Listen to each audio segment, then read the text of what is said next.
looking at what the Bible described the activities of Jesus as compared to what Christians are doing today are almost two different things. Okay, so especially the Jehovah's Witness. Okay. They see themselves as being evangelical, moving from one place to place like Jesus did.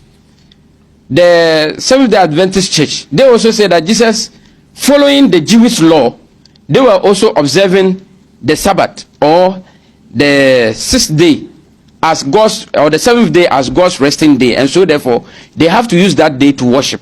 Yeah. The other churches also organize themselves and they chose Sunday as the day of worship, and they are worshiping as such.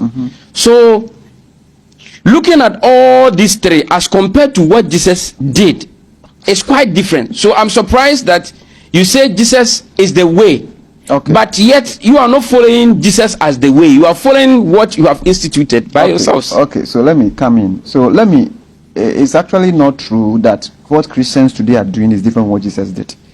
When we go to church on Sundays, we teach the Bible. In Matthew 28 verse 18 to 20, Jesus said that go and make disciples of all the nations, baptize them in the name of the Father, the Son, and the Spirit. So number one, Christian, we baptize in the name of the Father, the Son, and the Spirit.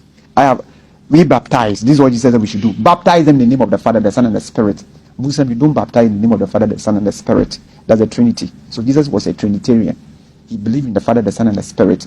Then number two, he said we should what? Teaching them to obey all that I have done. So when you come to our church, we have Bible studies, sermon Bible studies. That's where we learn the Bible.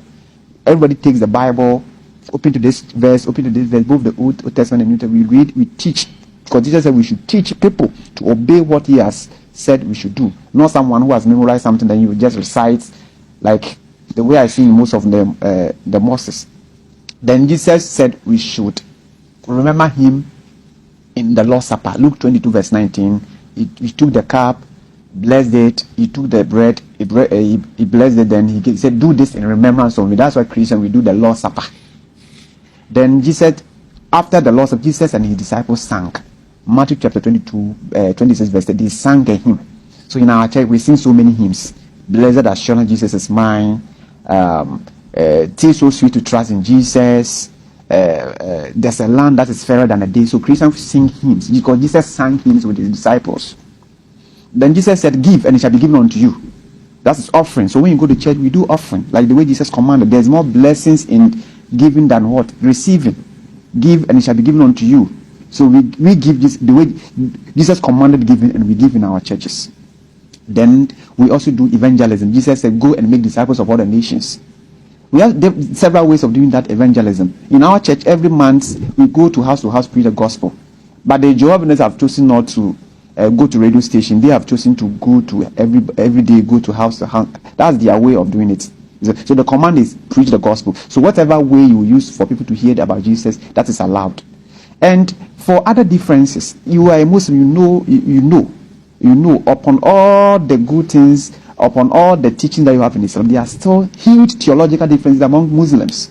The Sufis, the Shia, the Sunnis, the Salafis, the Ahmadiyya, a whole lot of divisions. And you know, Prophet Muhammad even said that there will be 73 sects in Islam, 72 will be in the fire, only one will be saved. So as for differences, I don't think there's no way you can all read the text, whether Bible and Quran, and come to one theological understanding. As for that one, until Judgment Day, that one will never happen. But you see, most of the things that even divide us as Christians are non-essentials, are things that has nothing to do with salvation.